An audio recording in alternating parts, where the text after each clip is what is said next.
So we're back here, part 2 of Tyler Seidenberg's conversion story. We covered a big part of it last time. Tyler, welcome back, first of all. Thank you. Thank you for, again, the transparency in that first part.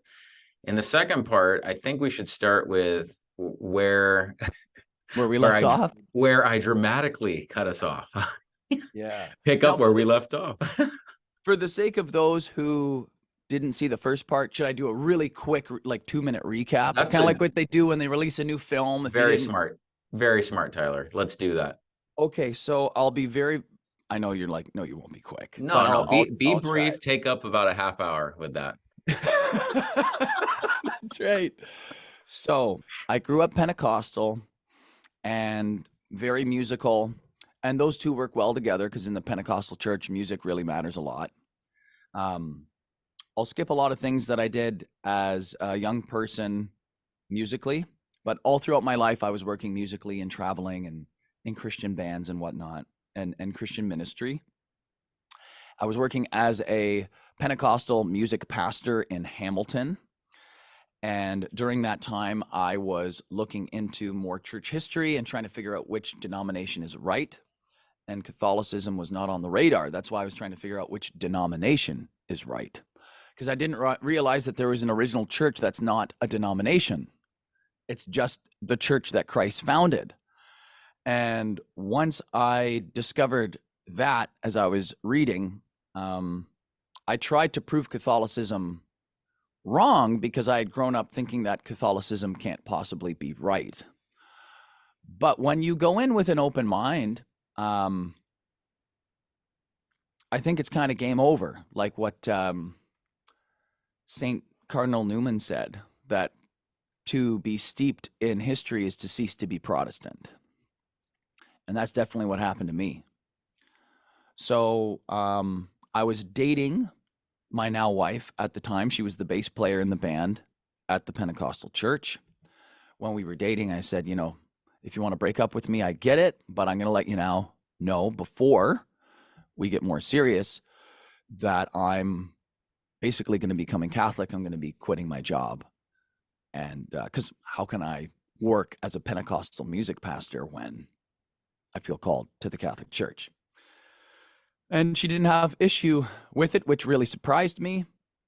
Long story short, it was about, I don't know how long it was, but around a 3-year journey for me into the Catholic Church. Although I guess that's not including my RCIA.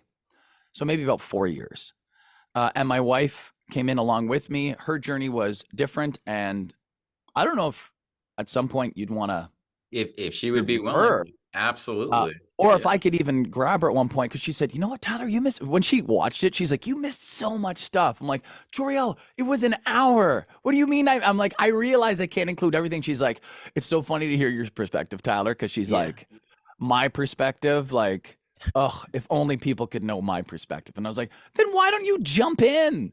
So, because she's just doing the dishes right now. Go. And for those watching, I do clean a dish here and there, okay? But like, come on now.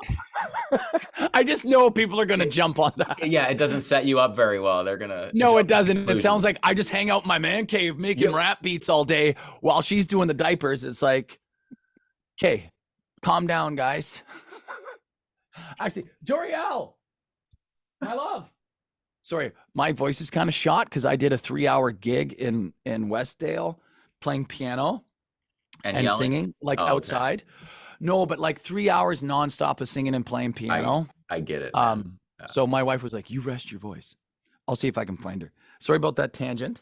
So anyway, I think she can hear me, but if she's not coming in, that means she's doing something and oh, there she is. Do you want to be a part of the podcast? Then get changed. Don't worry, she just wants to change into something else. Makes sense. Yeah. If she's got like dish soap on like a t-shirt she doesn't care about, then she's like, all right, let me. So anyhow, she came into the Catholic Church as well, and her journey was more, it wasn't as heady for me because I was raised very systematically theologically. So we come into the church and there's this grace-filled bubble for a good long while. And I don't know if I told you, but both my wife and I wound up working as youth ministers for about 6 years. And so I would do music with the kids. We'd take them to Steubenville conferences. The first one that I ever went to as a chaperone was in Ohio at the University of the Franciscan, what is it called? Franciscan University of Steubenville? Or Steubenville. Yeah. Yeah. You got it. So went there, was a chaperone, hit it off really well with all the youth that went, to the point where the kids were talking about me, and all the mothers now are going, hey, this new convert guy, all the kids are loving him. Man, I wonder if we should get him to start a youth group. Come on in, my love. You can't stay long? Okay. This is my wife, Jorielle, and I definitely think it's worth, oh, can you close the door, or they're going to see our kitchen, my love? But that's what makes it good, that it's impromptu and spontaneous. No, I love that. Then they can tell I'm that I grew up Pentecostal, because it's let's go. Let's go. Whatever God. But you know what? That is a good thing, I would say. I don't want people to think that Catholics don't have in their day-to-day are against spontaneity, yeah, or the movement of the Spirit. That is false. So as a Catholic, if you want to say, oh, well, you may not have joy anymore, or freedom, or are you kidding? Anything that's true in the Pentecostal church is still true in Catholicism. Absolutely anything right. True in Lutheranism, anything true in England, anything true. Take the best of your denomination. It is still true in Catholicism. Now, it may not be practiced as well, or you may not see it in Mass, but that's very different from saying that it's not in the Catholic faith. Obviously, I'm not going to be doing a rock concert in Mass. Yeah. Right. And usually the way I'll try to relay that to a Pentecostal friend of mine is, I'll say, well, would you play that song at a funeral? No. Okay, why? Well, because it's not fitting for that. Yeah. And I'm like, now, Mass isn't a funeral, but you realize not everything is happy clappy. Not everything is fitting. It depends. And I said, Mass is Mass. So not any kind of music is going to fly. Not any kind of, because it's inappropriate. Agreed. But outside of Mass, in the parish hall, you guys want to have an hour long worship music time, go for it. You know what I mean? So I was recapping on me growing up Pentecostal, becoming Catholic. I made mention of the fact that when you listened to the podcast, you had said, oh, Tyler, you really missed a lot of details. And also the female perspective is important. Yes. Right? So, and I'll say one more thing, is that when I was becoming Catholic, you will not believe this. Okay, I got to preface with this. Protestantism is, I would say, is manly, but in the wrong sense of the word. It's very, very male dominated. And I know people are going to be like, but Catholics don't allow female priests. But hold on. It's hard to articulate it properly or put my finger on it. But I would say it's male dominated, but I would say it in a bad sort of way. And so this is what happened. As I'm becoming Catholic secretly, behind the scenes, we have our Wednesday morning meeting. We always had a Wednesday morning meeting where the pastor's talking about, okay, this is what I want to do in the service. So this is as a Pentecostal. So he winds up saying, because now I've been studying Catholicism for maybe a year, and no one really knows, right? I haven't said anything. I'm still doing my job. And he goes, have you guys noticed that, like, I don't know what it is, but the service is feeling really feminine. It's just feeling like, I don't know, it's just like getting feminine. And I'm going, okay. Because I was actually reading a book by Mark Shea talking about how a lot of Protestants don't like Catholicism because it can appear as girly. I don't know if you've heard that or not. No, I haven't.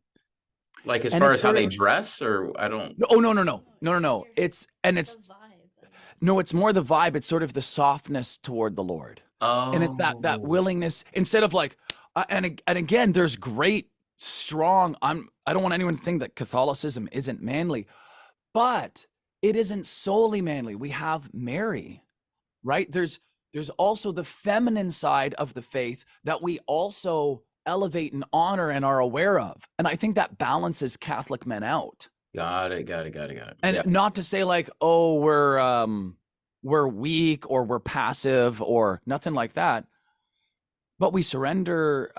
And again, I'm not articulating this very well because it's not something that I bring up very often. But when it came to me, I thought it was worth bringing up. yeah, yeah, yeah. And he noticed it because in a lot of Catholic prayers, there's just this, obviously, this softness towards the Lord. Why would you not want a softness? And again, I also want to say, I can't speak for all Protestants. I think a lot of Protestants will be like, of course we surrender to the will of God. Of course we're soft towards the Lord. I agree that there's some very male dominated, like very mean, rigid guys, but I'm not a part of some of those Protestant groups. Sure. And so, yeah, he was noticing that. He's like, yeah, the songs are just really like, I don't know. And the thing was, yeah, like the softness now I had because of Mother Mary, because of like there was something changing in me. Not that I was becoming girly, but that's sort of what he was calling it. But he was noticing a change. But the congregation was loving the music. It was these very like Jesus, I love you. Jesus, I just want to be with you. Like, and so what he said, he's like, I think we need to man it up a bit. Like, Tyler, could you do like a mighty fortress is our God? Like, he wanted, and I was like, probably not.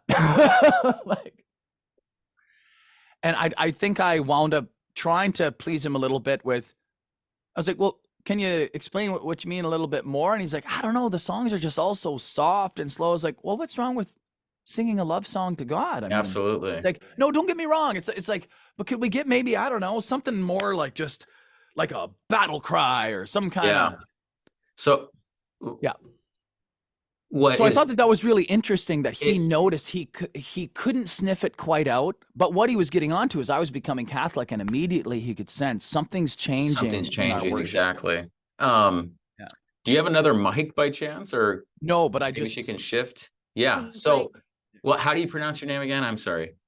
so we you like gotta to go close. say Gotta go it's like close. L'Oreal with a J, so Yeah. Joriel, but it's Joriel. not spelled Joriel. the same Okay, I have to way. get that. So, Yeah. what was interesting about what Tyler was saying, Yes. is he was investigating secretly. And then if Yes. you can remind me what was happening at that time for you, and how did you go about the initial investigation? What prompted that? I forget what prompted the initial curiosity, I Yeah, guess. for sure. No, I think we're both coming out of like relationship. So to preface, there's a 6-year age gap between us. So like I literally just turned 19 when we started dating.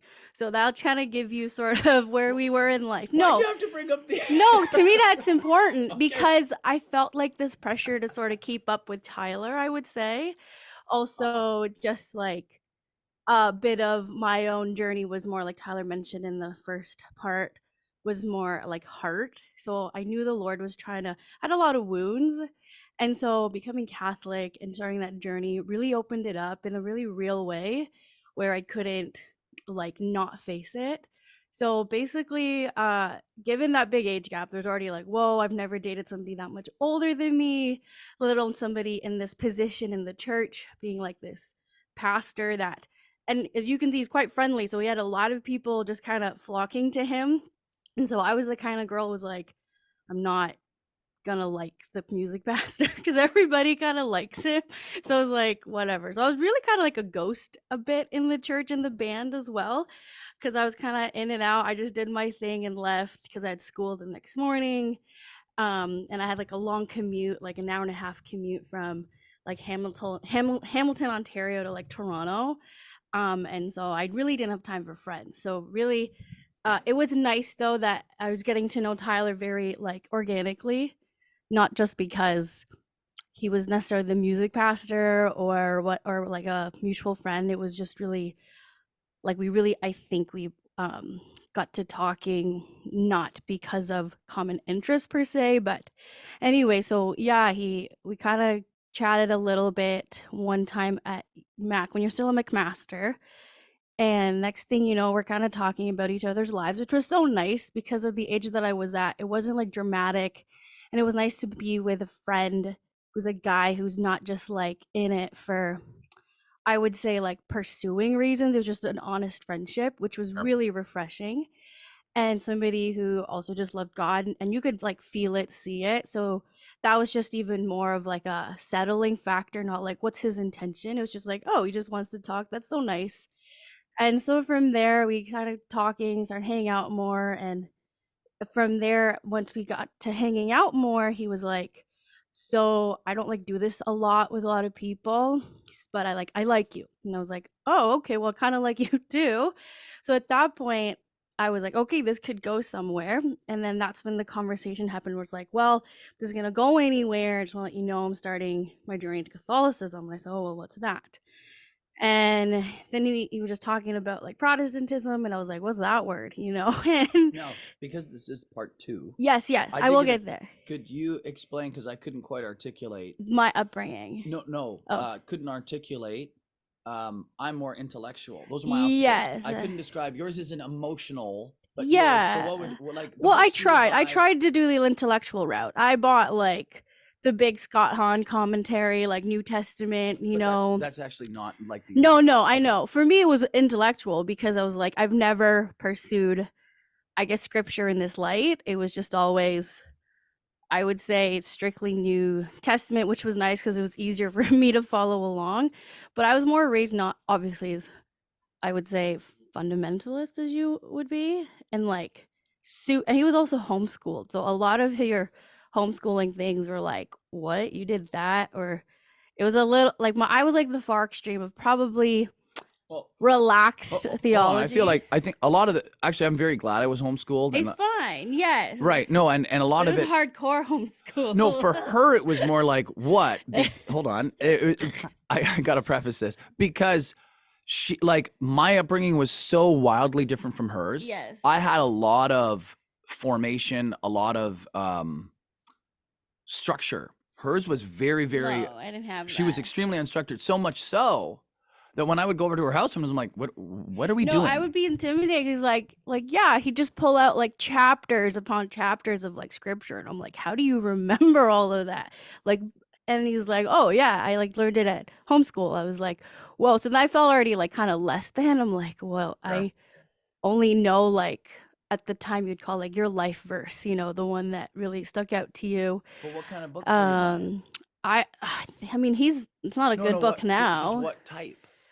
I Like, would if they say were more like intellectual. it would be more like somebody's journey into something, or something more like Rome Sweet Home was really enlightening for me. That was really a good book.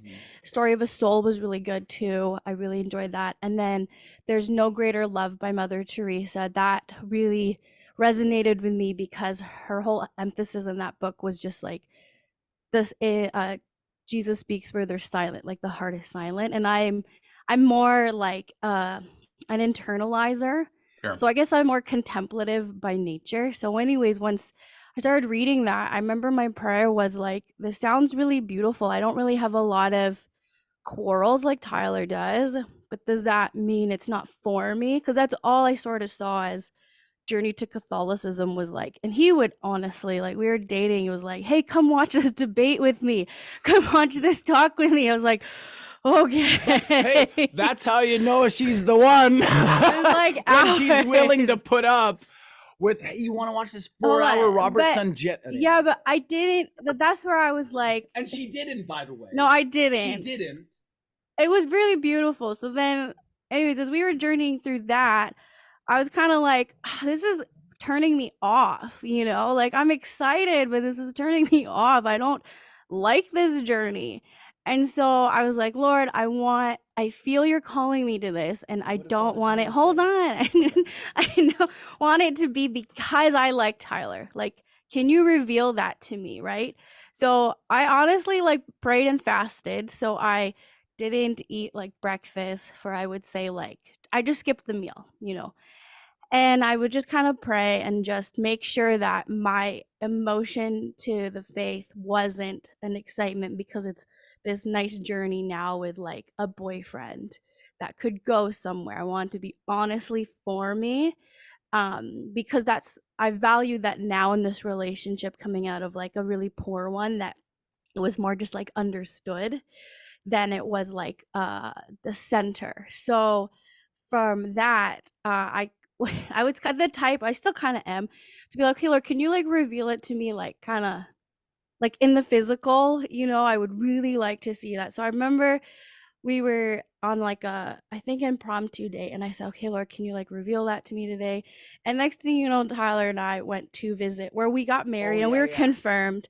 It's called St. Andrews in Oakville, Ontario, and he's like, let's go for a walk. I said, okay. And as soon as I stepped foot in that church, I just felt like literally the word home just came on my mind, came into my heart, and I was just so relieved from there. And then meeting Father Peter at the time, who's now passed, just, it was just like, now the, like, what do you call it? It was just falling into place. The pieces were falling. Then Tyler's like, hey, there's this priest I know.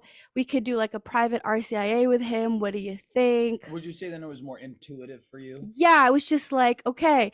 There was never like a hurdle, because my life just kind of like, it was just like this unlocking of these doors. And I didn't want to look back. If anything, I was like ready to kind of leave where we met, the Protestant church. It was very timely because the school was transitioning for you out of Mac anyways.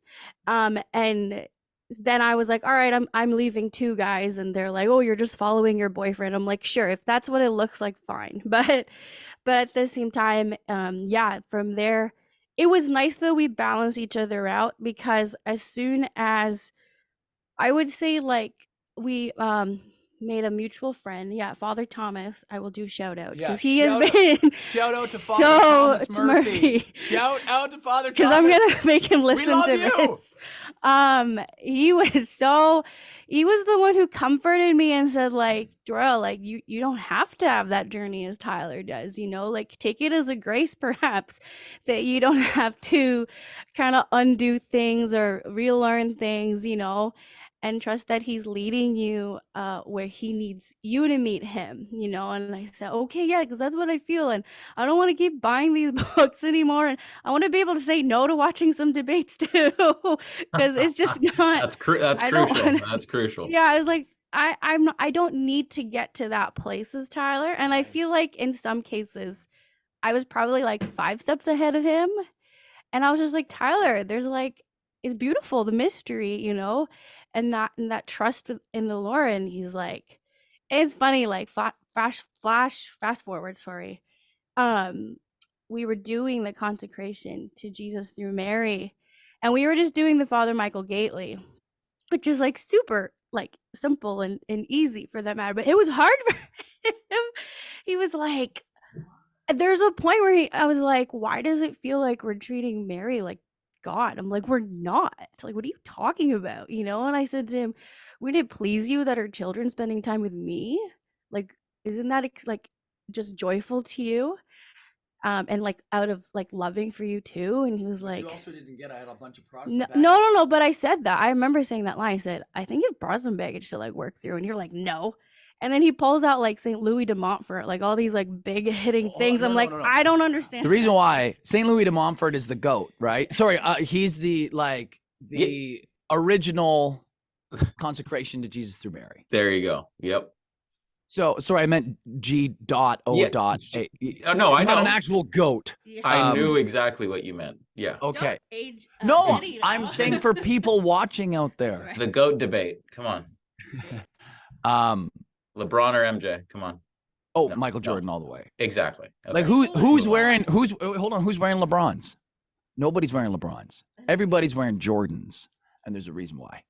I like So it. it's my- I keep Tyler in line. He's the tangent of all tangents. Hold on. Like GK Chesterton. Hold on. So then let but me I gotta say skip. something. You're good. So then from there, I will say, let's fast forward again to our Easter vigil, because I've never seen Tyler I have like. to say St. Louis de Montfort. It's okay. We'll get I there read the later. St. I'm Louis de so Montfort sorry. book, and it was helpful for me, but that's because of all my intellectual barrier stuff. So Yeah, I St. Louis get de it. Montfort, I do recommend reading, especially, look, and this is what's great.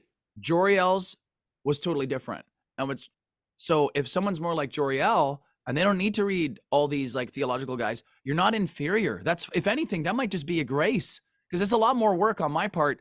But if you've got a lot of the intellectual stuff and you've got to work that through, St. Louis de Montfort, I read through that. And then I was like, okay, because there were a lot of philosophical things he wound up saying, and a lot of disclaimers he made that Father Gately is just assuming you've already got. But if you don't have that, then read that before the Father Gately one. And that, because once he started talking about St. Maximilian Kolbe, oh my goodness, that is a saint you do not want to quote in front of a Protestant straight out the gate. Let me tell you that. No, because if you take him out of context, you are going to freak them out. You guys are making such a great point about just Marian theology, or let's just say mariology, for those that are familiar with that term. If there is not a runway, this is what we fear, a lot of us that either return to the church or cradle Catholics, they may not understand what it takes, like where someone is on the journey. And if you're just throwing out the depths of what you know and what the church teaches without some preface, you're not getting in their shoes. And that's what's so challenging, because it's not that you're afraid of the teaching, it's that you're concerned for the soul of the person that's hearing it and how they're going to interpret that teaching.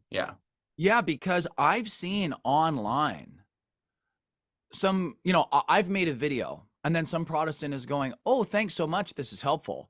And then another Catholic person is then trying to say what I said is wrong by quoting some like 4th century encyclical in Latin. And it's like, bro, that's not going to help. I actually just got this Protestant to be like, hey, I'm actually listening to you. Why are you throwing them at them? Or like, there's no salvation outside the church. And I'm going, bro, now, like, first of all, you'd have to explain what that means. I didn't contradict that. But no, now exactly. But now what you've just done. Yeah.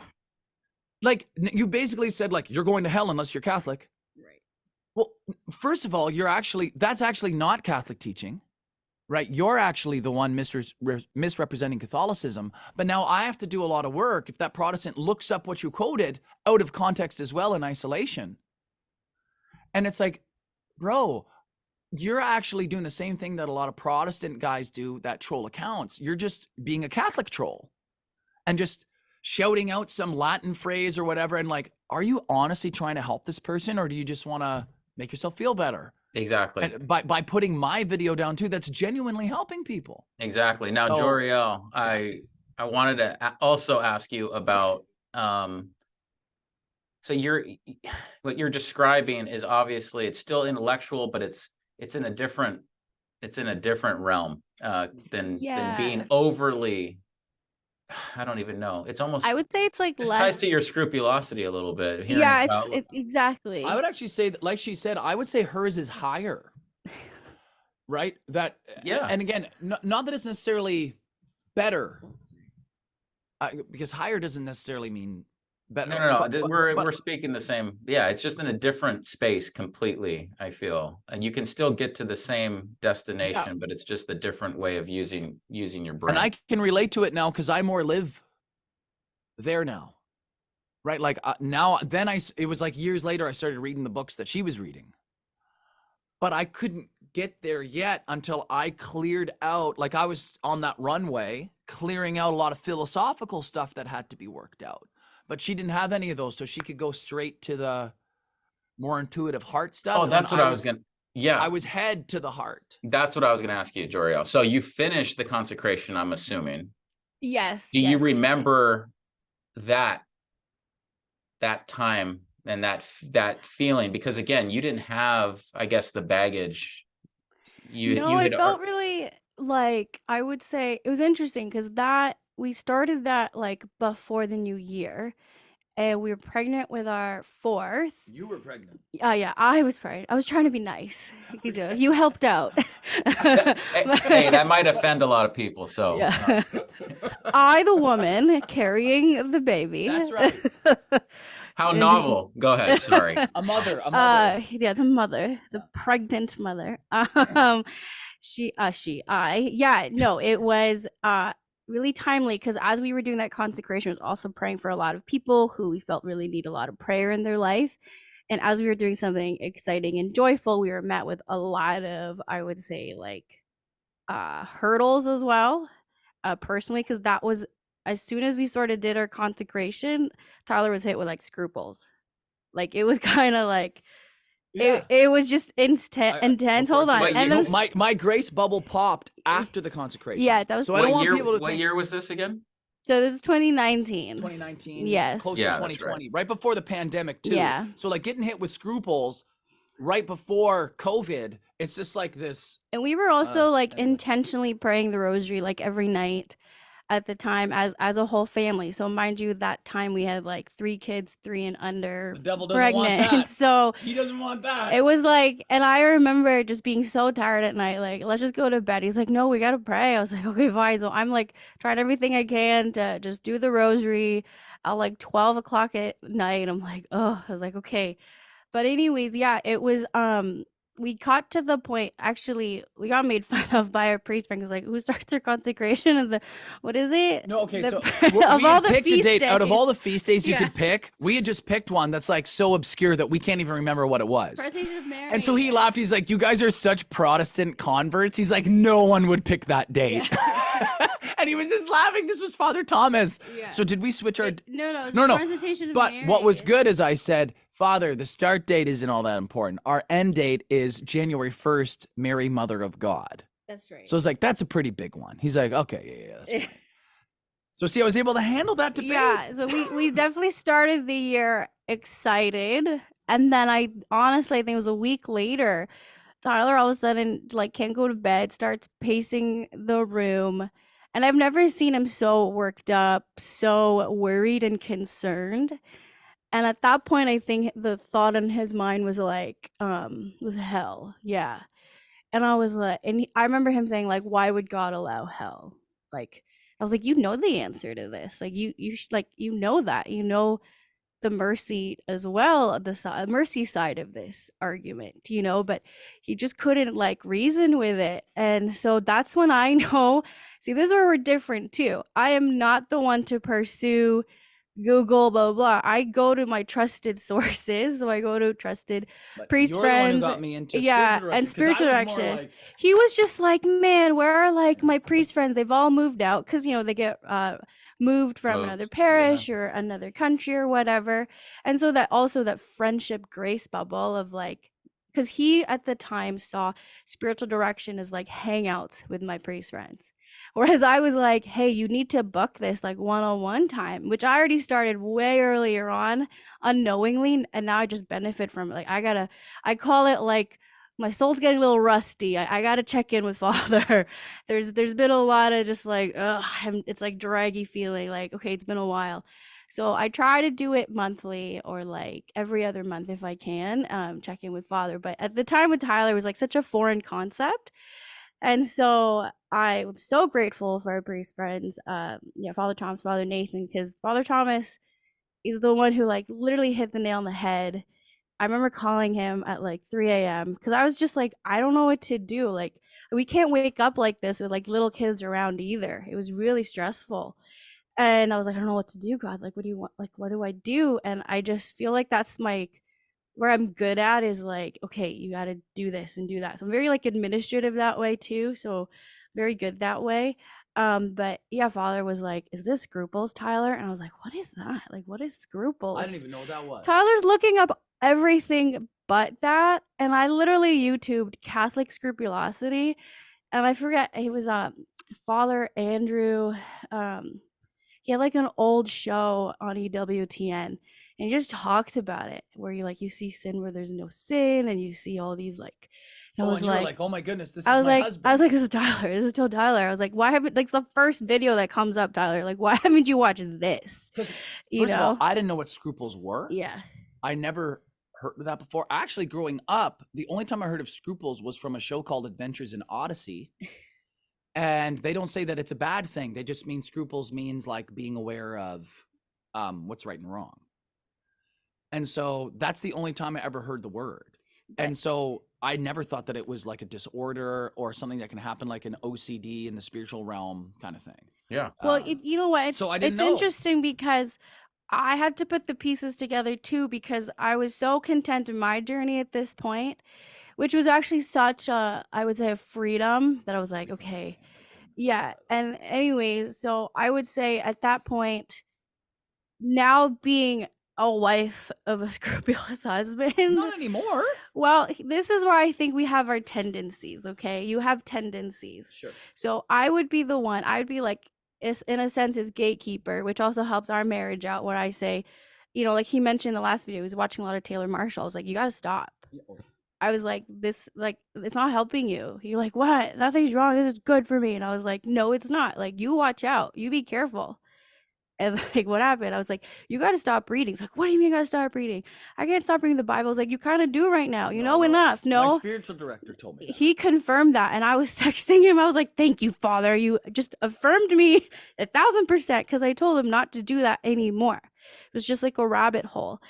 And then it also pushed me to pray for my husband very intentionally, not just like be with Tyler's, like protect Tyler. Because every night for those 6 months, and then also the other recent years after that, I felt very like called to, okay, this is my road to growth and holiness in this vocation. Yeah. I have to be my husband's like protector and prayer warrior.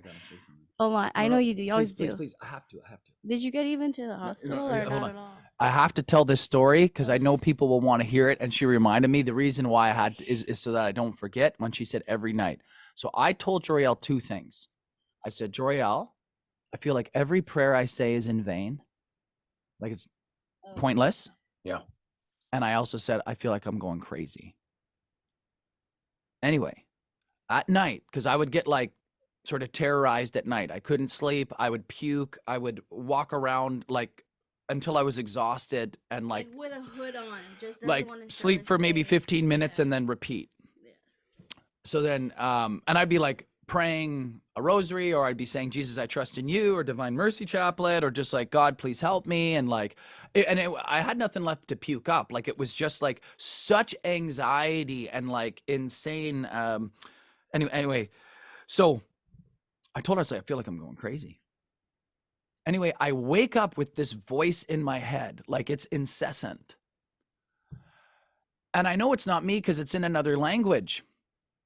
And I'm going, what the heck is this word? What the heck is this word? So I get my phone on my nightstand and I look it up. And it says Basque. I'm like, what the heck is Basque? Like Basque, which is a language that St. Ignatius spoke. It's like between Spain and... So first of all, it's a word I've never even heard in my life. A language I didn't even know exist. So I know that this is not my own mind. And it's also this very incessant voice. So I look it up and it says on Google Translate, Basque, this word means crazy. And I went, maybe that wasn't the word. Maybe, you know what? Maybe it was this. And I changed one letter because I said, I think maybe it was this one. I'm not joking. That it was still Basque and the translation was in vain. And I like freaked out. So when I told my spiritual director, he's like, oh, this is great. I was like, what do you mean this is great? He's like, well, the devil just showed his hand. That was so like, that's so obviously not your own mind. And that's clearly not the Lord.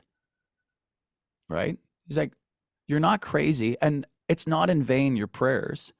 And he's like, so like now, like the devil's getting sort of, he said, the devil's so proud. Like he was, I guess he's like so happy with what he's doing with you that now he like played his hand too obviously, you know? But that also let me know that like spiritual warfare is a real thing. Yeah.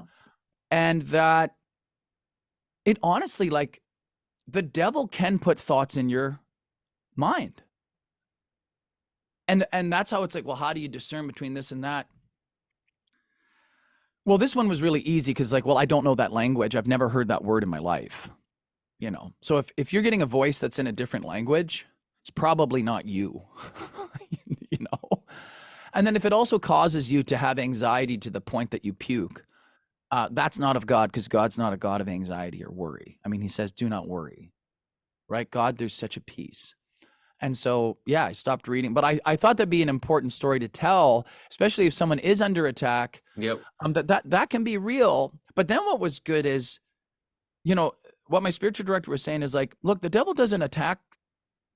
Like, you must be doing something right, and also like, he's going to go for you because you're the dad. If he gets the dad, he gets everybody. So And that's so true. I was just saying to my son the other day, I think it was St. John Cassian, he's saying the demons don't care when you're doing evil. When you are not pursuing the Lord, you are doing your own will. And so the yep, demons can leave you alone. they But got you when if you you're say, addicted to porn or yeah, yeah. but when you say, I want to follow the Lord, whoa, what's this opposition? Well, and And then there the are other people that thing are too. surprised by it. They don't know. You don't know until you're actually in warfare. Well, and the other thing too is like, oh shoot, now he's consecrated to Mary. Now we're in big trouble. And they're praying the rosary every night as a family. It's like, we got to take this guy out, because who knows Which what's going to is a happen. good segue to for both of you.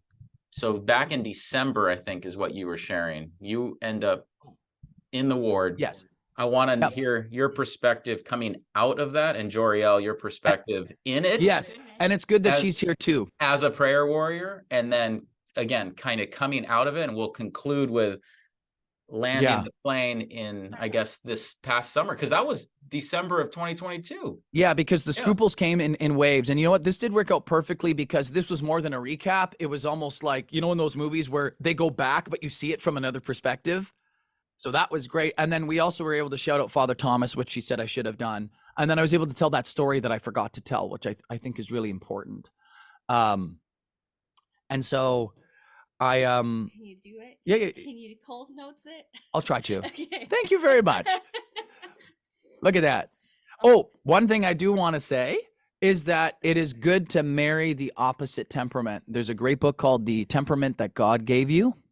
I forget who it's by, but it's by a couple, and they're Catholic psychologists. And I found out that our temperaments are exactly opposite. Good. You balance each other. And the way we approach God is very, very different. But that's a beautiful thing, because now when we work together as a team, we cover a lot more ground. And I didn't. Which was really important, I would say, in the last season. It was super important. Also, the way we deal with trials, or the way that we deal with information, or the way that we parent. Yes. But what's good is we both. Or the way you guys share a microphone. Yeah. I know, right? That's right. But so if I'm more head-based and she's more heart-based, there are certain situations where she's going, Tyler, handle this. I don't know. Some guy's coming at me with an argument like, so that's your territory. You go do that. But then there's other areas where it's like, you know what? She's got this gut that I don't have. She can read people like I can't read. She will know 6 months ahead of time. Run away from that. She'll know. Don't even pursue it. And I'm like, you were right. Close the door. So now, though, because I've kind of learned the hard way so many times, I go, if Joriel sniffs something out, then I go, you know what? I trust you. I don't know. I'm just going to trust you on this one. That's awesome. So, I would. So I'm in the psych ward. What made it very difficult was all the different drugs they put me on. I'm not going to name them, but they can really do a lot of damage. So there are certain cases where I think drugs may be helpful for certain people. But I had a great Catholic therapist at the time, and he had said, Tyler, I would try to go natural. He said, because often drugs do make things more complicated and can actually make it worse. And sometimes the side effects of these drugs are even worse than the condition you're experiencing. And that's exactly what happened to me.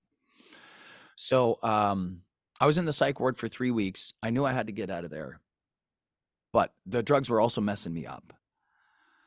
So it was extremely difficult. What was great is Joriel got my spiritual director to come in, and he actually, it was looking so bad, he gave me anointing of the sick. What? Wow. Yeah. So now the only sacrament I don't have is holy orders. So if I become a deacon, I got all 7.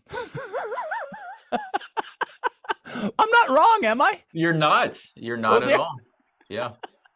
So anyway, I got anointing of the sick, and that was really beautiful. I also had one of my Catholic friends came over, and I remember I felt so guilty that I didn't even want to say grace. So I remember, like, I get my food from the hospital and he's there with me. His name's Jesse. Shout out to Jesse. Because he drove a long way to see me too, and he came twice. He lives like over an hour away, and he had a full work day, and then anyway, and he's got young kids too. So he sees him having a tough time praying. He's like, Tyler, what's wrong, man? I'm like, I feel so guilty, man. Like, I'm not with my family. Like, these crazy thoughts have been going through my head. Like, he's like, Tyler, I'm pretty sure you can say grace. Like, I would just say it. So I did say grace. But even just that little encouragement like that actually meant a lot. And I can't, you know what? It's hard to even get into what was spoken. Do you know what I mean? Because that would probably be, I could probably talk for 3 hours about what we talked about, what was going through my head and the whole struggle. But at the end of the day, just journeying alongside somebody, I know that sounds cliched, but that's huge. Not necessarily trying to figure out the answer or what did you do wrong and maybe God's punishing you because of this, or you know what I mean? Because sometimes that's people's response. That's, you know, like Job's friends, you know, like, well, Job, you must have done something wrong if this bad stuff's happening to you, you know? But none of my Catholic friends said that. My Catholic friends weren't going, oh, Tyler, you must not be praying enough, or Tyler, you must have done something. My Catholic friends were just there for me. They were just there for me going, this is tough. I don't know what this is like, but know that we're praying for you. I got friends, they're praying the rosary for you. You know what I mean? And then I had another priest friend come from a long ways away, and he's a great family friend of ours, and he gave me confession. And that was beautiful. I felt so much better the next day. And I think I was out. Didn't he come December? He came pretty close to me. So the week that he came for my confession is the week I got out. So that was really important that he came. That was a turning point for sure. And then when I was finally home with Joriel, I am fast forwarding through a lot. There's a lot of details I'm missing. There were other people involved as well, but I know for the sake of time, I'm home. And the hard work happens. Joriel's like, okay, you need to work out like what the therapist originally said. And you're going to be eating right. So my wife's making me good breakfast, like eggs and spinach, and I'm doing this like 20-minute workout video she found on YouTube. Lindsay Baumgren, I think. Shout out to Lindsay Baumgren. Honestly, this is no paid promotion, but she'll work you out. I couldn't walk for 3 days when I did that quad workout. Oh yeah, I was so weak. I'll tell you this. I'm normally around 200 pounds because I'm 6'2", and I'm usually around 190, 195, 200, somewhere in there. You know, you can fluctuate, you know, depending on. Trust me, I know. I know. You can fluctuate. Yeah. So around, let's say 195. I think it was down to 165. I'd lost a lot of weight. I was like a skeleton. I was super pale. It was bad. I couldn't even do like 5 push-ups, and my wrists would hurt. Like, it was sad. So anyway, Joriel's got me working out. She's feeding me, and it was tough. Like, it wasn't like, oh yeah, she was pushing me to go to mass. I didn't want to receive the Eucharist. I still felt guilty. You know, like when you push your kids down the line, you're like, let's go, it's communion line. I had to do it with him. I had to gently nudge him every step of the way behind him. Just keep going. Wow. This is where I had to turn the intellectual brain off. But here's the beautiful thing that I can say. What I think Mother Mary, you know, because you might think like, oh, so you do this consecration to Mary. And then here's the temptation of the devil is, look, you went too far. You know that was wrong. So you better become Protestant again, because look how crazy you're turning into. Yep. You know what I mean? Wow. When in reality, Christ is allowing this because he's going, Tyler, you are too much head. There's nothing wrong with reading. There's nothing wrong with systematic theology. There's nothing wrong with logic and academia. But there's more to the spiritual life than just that. Yep. And that's really like, that's the bulk of your Protestant upbringing. Now I'm going to show you what Joriel knows. And I think that's sort of the feminine side, is because typically women seem to just be more intuitive to relationship. And it's not some cold logic articulated German theologian. It's just a mother who loves her child and knows what to do. Yeah. And so it's sort of that softness to the Lord, that intuitiveness, and also like going, when the books don't make sense, when you don't have an argument, what are you going to do? Exactly. Are you going to trust? Or are you going to trust in your own understanding of logical arguments? Absolutely. And then it's like, do you really have faith in God, or do you only believe when the systematic theology makes sense? Makes sense. Which isn't much faith at all, to be honest. Which is scary. Yeah, it's absolutely scary. So yeah, I want to conclude, Joriel, if you can speak to that episode or episodes, and then maybe conclude with where you guys are now. Yeah, coming out of the hospital was, I would say, shaky still. Like, there was the relief of, okay, we're not bound by, I would say, like, the mental health rules of the system, because that was a really huge learning curve. Yeah. Because that was really up to the decision of the psychiatrist. So I would say, before his admission, I remember holding Tyler's head in my hand. I said, I have to let you go. I have to surrender you over to Jesus, because I've done as much as I can, at least in like helping support you here at home. But I feel like we're about to enter into a really difficult time where, and I kind of like control. I think also because we have a large household, I like things a certain way, certain order. At this point, it was like there was so much disorder and chaos. I was like, wow, Lord, you're truly calling me. Already, like, I'm surrendering a lot at this point, but now, like, my husband, the head of our household, the father of my children, I can't rely on him anymore. Like, this is showing me I have to rely on you first, and I think you can easily forget that in a sense, because the grind of life can just I would say, for me as a mother, take over my own spiritual life. You kind of say your little acts of offering here and there, but it's not like, it's just met me face to face. So the 3 weeks he was gone was very hard, because I was like solo parenting. I was on my own doing mom and dad stuff, and the whole time I was like, I don't want to do this. This is not what I signed up for.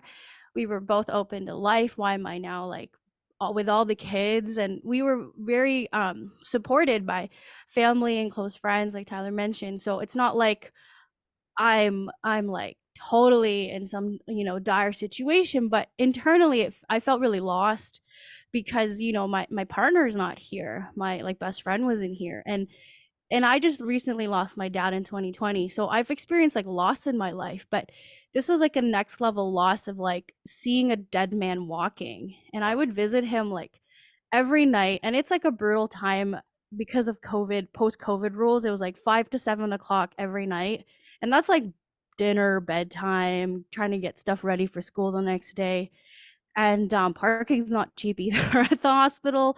So here I am, like driving our big old transit on my own, coming home to an empty bed all the time, making sure the kids were still feeling somewhat normal, but we didn't, I would say, like, shelter them, because I was like, Daddy's in the hospital getting help because his head's a little heavy.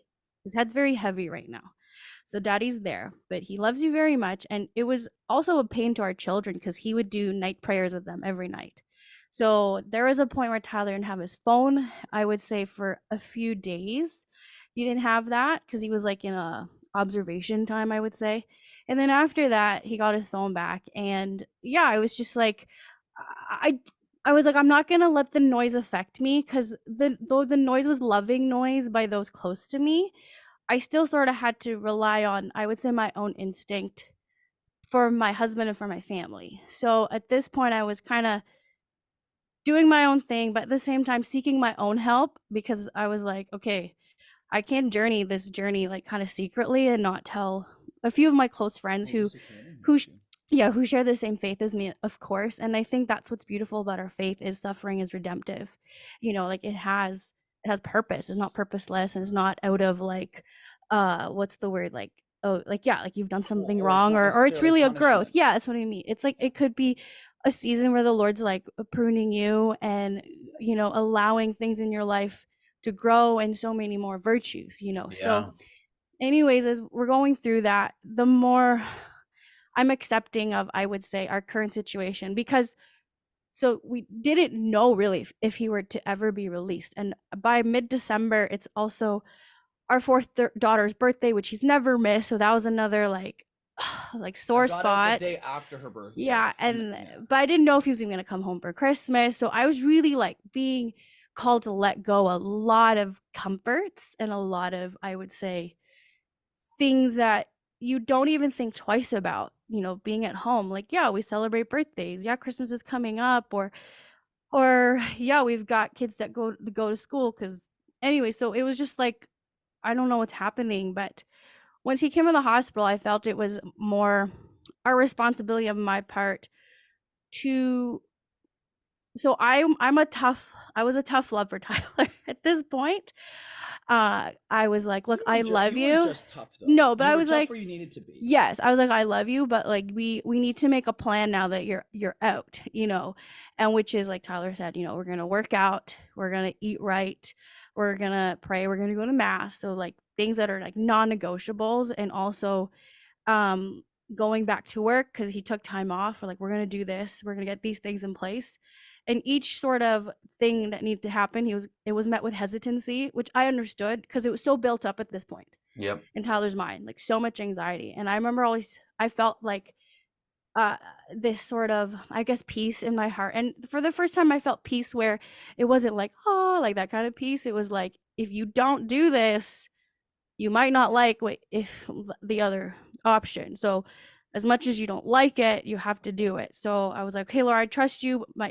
My instinct feels like I want to run, but I just got to do it. So at that point, I just kind of felt like God telling me, you do your part, let me do the rest. You know, just do that. So we would do all those small stuff and finally got to the point where we're back to, I would say, anxiety was coming down. Meds were out of the picture. Tyler's becoming more and more back to his like creative, independent, self-sufficient, and I would say like even I think a better version of himself, because I don't want him back to what he was before in that way, but a better version of knowing like, hey, I have limitations. Oh, I know what not to do now.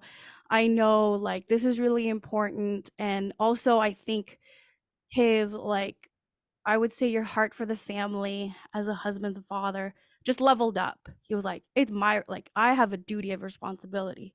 Because like months ago, I think like really long time now, but like early December, he was like, I don't have love for you or the kids. Like that was hard to hear. Hold on.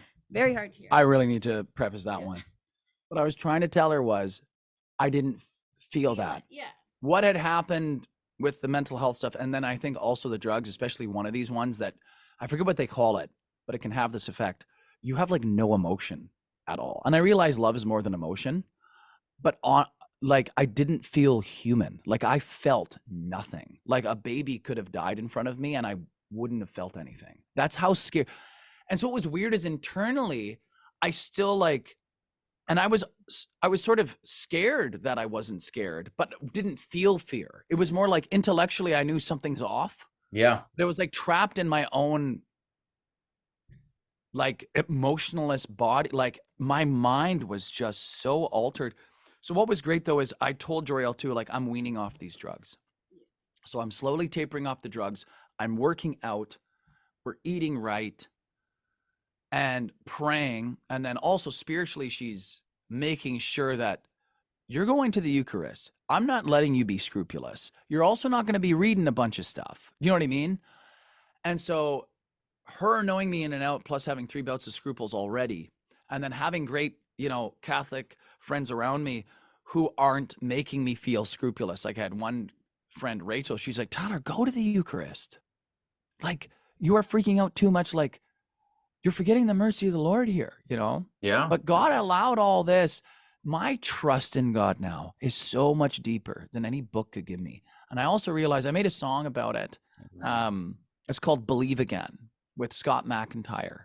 So if you go on my YouTube channel, Mr. S. the Catechist, Believe Again is the name of the song. I actually talk about what I went through to a degree. Awesome. The first verse is basically against God. The first verse is talking like arguments as to why you would leave the faith. And then the second verse is coming out of that, and it's the response to that. And one of the lines that I say is, I boiled it down to 2 things in search of making it clear. Either I trust or I don't, give up on God or have hope. conclude that I know better or admit I'm not in control? Is it possible at all that God is smarter than me? It's not the end of the story. I don't see what he sees. This world is broken from sin, but it will come to an end. Temporary pain is nothing compared to heaven with him. He'll bring a greater good out of all the evil allowed, but on the side of eternity, we just don't know how. And remember that Jesus came, suffered and died. He was mocked and betrayed, whipped and pierced in his side. God entered into our mess, but rose victoriously to show us a life beyond death if we just trust and believe. So that's sort of the end of verse 2. And honestly, that's what it came down to. I was going to say, we're going to have to end right there. And you guys are awesome. Thank you, Thanks. Joriel, for the impromptu. Yeah, sorry. It's like, it's a hot mess. I'm sorry. No. And it's great because normally she would not do that. That's really outside of her comfort zone. She likes to be prepared and controlled. I'm not afraid to share our story. I will say, I think for a while I felt really like protective of it. Because like, yeah, nobody goes, oh yeah, my husband's in the psych ward for 3 weeks. Like, how was your Christmas? Like, you know, it's it's nothing like that. But now I really see, I would say, the ripple effect of our story next to, you know, who's struggling with what, or also just sort of like, hey, if you're going to be in relationship, like I just tell everybody, without my Catholic faith, I don't know how I would have gotten through that storm. Amen. And a lot of times I think I forget how hardcore it was because I just had to keep pushing through because I'm that kind of type, but I am so grateful for that. But anyways, thank you so much. Yeah, thank you very much. And to anyone who is going through a trial, hold on to Christ. Know that he allows stuff that we don't understand why. Amen. But he's got your best in mind. Yeah. So thank you all so much. Thank you all for listening. Thank you both. God bless you. I will be in touch. Until next time, take care and God bless. Bye. Thank you.